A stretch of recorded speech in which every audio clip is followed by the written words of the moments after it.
Hello friends, कैसे हैं आप लोग। होप आप लोग अच्छे ही होंगे। लास्ट टाइम हम लोगों ने पॉलीमर चालू किया था। क्लासिफिकेशन बेस्ड ऑन सोर्स हो गया अपना, क्लासिफिकेशन बेस्ड ऑन स्ट्रक्चर हो गया। आज अपना आगे बढ़ रहे हैं हम लोग। Classification based on polymerization process है। इसके अंदर दो है, एक एडिनिव पॉलीमर है और एक कंडेंसेशन पॉलीमर है। इसके बाद और एक क्लासिफिकेशन बाकी है, वो क्लासिफिकेशन भी करेंगे। एक छोटा सा पार्ट है थर्मोप्लास्टिक पॉलीमर क्या होता है और थर्मोस्टेटिक पॉलीमर क्या होता है। तो लास्ट लेक्चर में मैंने ये लिखा था, लेकिन लेक्चर बड़ा हो गया था, इसकी वजह से मैंने नहीं पढ़ाया था। तो आज हम लोग ये चालू कर रहे हैं, ध्यान से देखना। एकदम सिंपल में करके दे रहा हूँ ताकि आप यही पढ़ के अगर एग्जाम में आया और आपने यही लिखा तो आपको। एडिशन पॉलीमर चालू कर रहे हैं, ध्यान देना। मोनोमर क्या यूज किया जाता है, कैसे स्ट्रक्चर बनता है, पूरा लिखूंगा।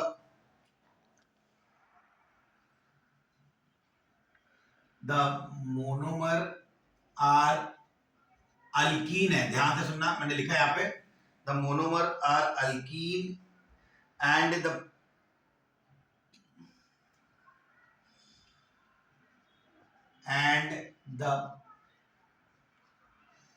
polymer are formed by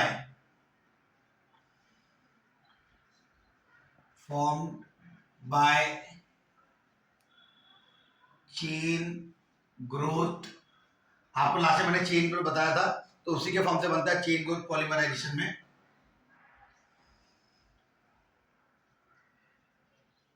क्यों चेन ग्रोथ पॉलीमराइजेशन यूज किया? क्योंकि आपका जो क्लासिफिकेशन है किसके बेस के ऊपर है, पॉलीमराइजेशन प्रोसेस के ऊपर बेस्ड है। Chain growth polymerization, the addition polymer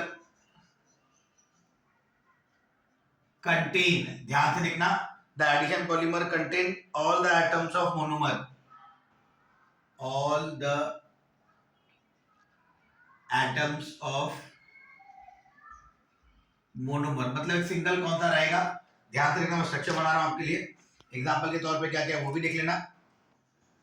example है Orlon, Teflon, PVC, polythene etcetera, ये सारी चीजें हैं। इस तरह मैंने, अब ध्यान से देखना मैं क्या यूज कर रहा हूं। तो आज मैं आपको ये ऑर्लॉन और टेफ्लॉन दोनों का बता रहा हूं, कैसे बनता है, कौन सा मोनोमर यूज किया जाता है। ध्यान देना, CH2 डबल बॉन्ड CHCl, इसको बोलते हैं विनाइल साइनाइड।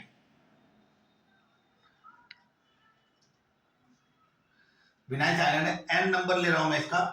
इसको पॉलीमराइजेशन जाएंगे तो ध्यान रखना, आपको क्या मिलेगा, रिपीटिंग यूनिट मिलेगा CH2CN-Cl।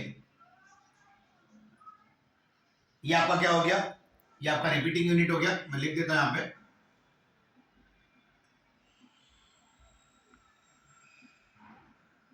ये रिपीटिंग यूनिट है। इसी का आगे जाएगा तो क्या बन जाएगा, ऑर्लॉन बन जाएगा। ऑर्लॉन का ध्यान से देखना, ऑर्लॉन क्या होगा, CH2CH बॉन्ड और ये Cn, इसी को बोलते हैं ऑर्लॉन। ऑर्लॉन का बता दे सकते हैं। अब आता है मेरा टेफ्लॉन। टेफ्लॉन कैसे बनता है, ध्यान से देखना, NCF2 double bond CF2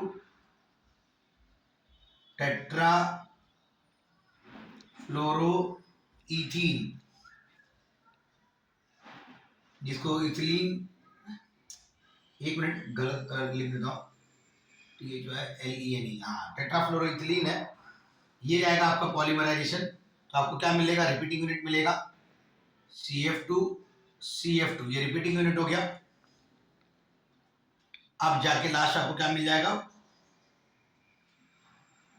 Teflon मिलेगा, मतलब CF2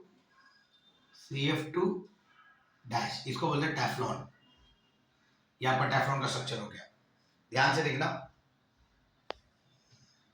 पॉलीमर है, यहाँ पे दो मोनोमर यूज होगा और इसका बाय प्रोडक्ट एक छोटा सा मॉलिक्यूल जाएगा in the form of water.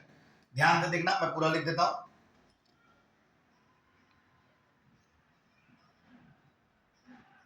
This polymer are formed by combination of two monomer with elimination of small molecule in form of water, मतलब बाय प्रोडक्ट छोटा सा मॉलिक्यूल रहेगा जो रहेगा in the form of water और methyl alcohol. ध्यान देना, ये आपके एग्जाम में पूछा जा सकता है एंट्रेंस के लिए कि कंडेंसेशन पॉलीमर में क्या दो चीजें मॉलिक्यूल जो बाय प्रोडक्ट निकलती है, तो एक है वाटर और एक है मिथाइल अल्कोहल।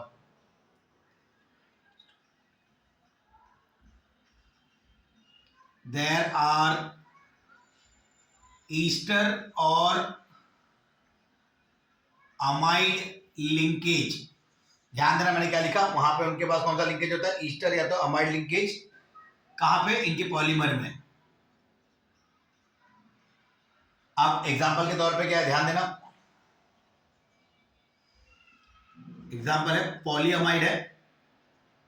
पॉलीअमाइड ध्यान से रखना कौन कौन रहता है, एक नायलॉन रहता है और एक आपका रहता है पॉलीस्टर। ये नायलॉन और पॉलीस्टर के बारे में बहुत बड़ा है पार्ट, उसको वहां पे मैं बताऊंगा स्ट्रक्चर। पहले हम लोग ये करते हैं,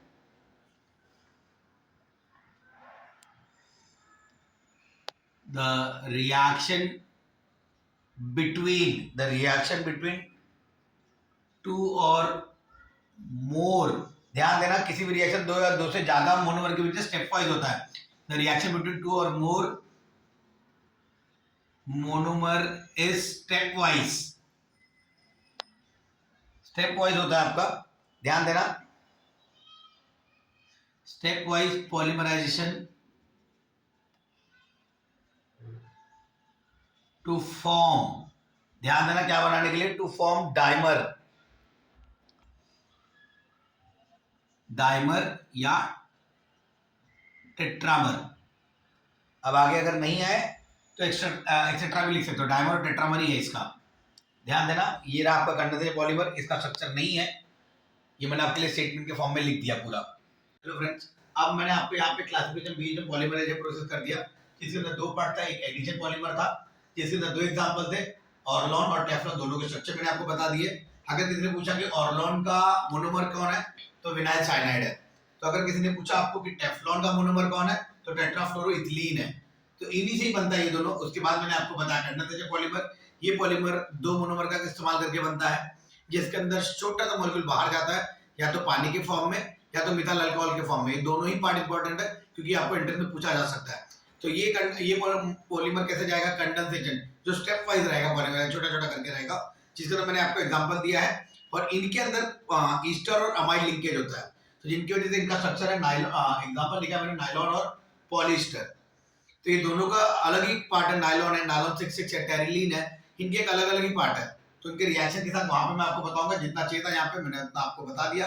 अगर आपको इतना आया तो आपने इतना लिखा तो आपको 2 मार्क मिल जाएगा। ठीक है, now we are starting with छोटा सा पार्ट है, थर्मोसेटिव पॉलीमर है और एक थर्मोप्लास्टिक पॉलीमर है। दोनों के बारे में बता रहा हूँ, ध्यान से देखना भी आगे। यहाँ पे रिएक्शन नहीं है, खाली स्टेटमेंट है। आपको जितना भी अगर थर्मोप्लास्टिक पॉलीमर पूछा गया तो जितना पॉइंट में लिख रहा हूँ उतना ही लिखना, आपको पूरा 2 मार्क मिल जाएगा आपको। थर्मोप्लास्टिक पॉलीमर है, their properties are in between elastomer and fibre. इनकी प्रॉपर्टीज इलास्टोमर और फाइबर के बीच में होती है। ध्यान से देखना, ऐसे पॉलीमर को, this polymer are called thermoplastic polymer. ध्यान देना, दे आर सॉफ्ट, ये सॉफ्ट होते हैं,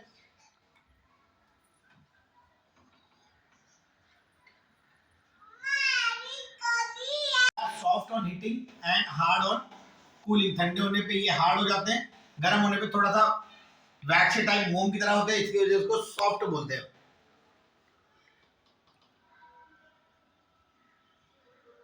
they can be remolded and recycled।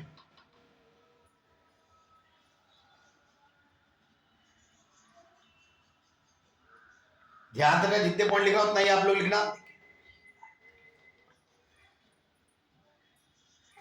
They can be either linear और ब्रांच, स्ट्रेट में भी हो सकता है या तो ब्रांच में भी हो सकता है स्ट्रक्चर्स। एग्जाम्पल है पॉलीथीन, पॉलीस्टीराइन,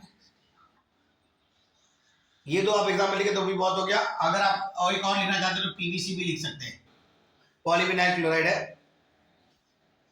ये कहां यूज होता है ये भी लिख देता हूं। PVC is used in synthetic leather।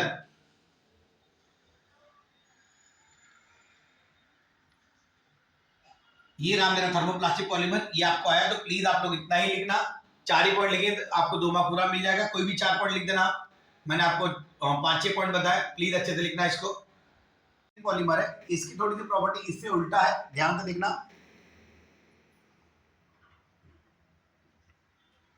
They do not become soft on heating. ये क्या थे, आपके हीटिंग करने पे ये सॉफ्ट हो जाते थे, लेकिन ये नहीं बनते थे। Do not become soft on heating, चाहे कितना भी प्रेशर लगा लो, अंडर प्रेशर।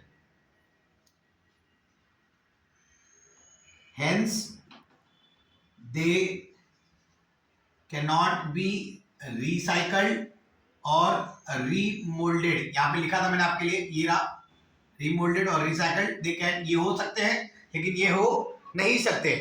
एग्जाम्पल के तौर पे आपका एक ही एग्जाम्पल है, एंट्रेंस में पूछा जा चुका है कि थर्मोसेटिंग पॉलीमर का एग्जाम्पल क्या है, तो एग्जाम्पल है बेकेलाइट। अब ये बेकेलाइट बनता कैसे है वो यहाँ पे देखना ध्यान से। बेकेलाइट बनेगा आपका HCHO फॉर्मल्डिहाइड प्लस फिनॉल। मैंने कौन सा पार्ट लिया है बेकेलाइट में, फॉर्मल्डिहाइड और फिनॉल, इन दोनों के बीच में रिएक्शन होगा, आपका रिएक्शन बनेगा OH CH2OH। यहां पे एक रहेगा OH और एक प्लस, यहां पे नीचे कर रहा हूं ताकि ऊपर जगह नहीं बचा मेरे को। यहां पे अगर मैं आपको OH लिखूं तो दोनों जगह इसके CH2OH और यहां पे भी CH2OH आ जाएगा। तो ये रहेगा आपका जिस बनने के बाद में बेकेलाइट, इसको बोलते हैं बेकेलाइट। ये स्ट्रक्चर मैंने आपके लिए लिख दिया, ध्यान से देखना। ये स्ट्रक्चर इसके पैरा पोजीशन पे भी हो सकता है, तो यहां पे भी लिख देता हूं मैं आपके लिए CH2OH।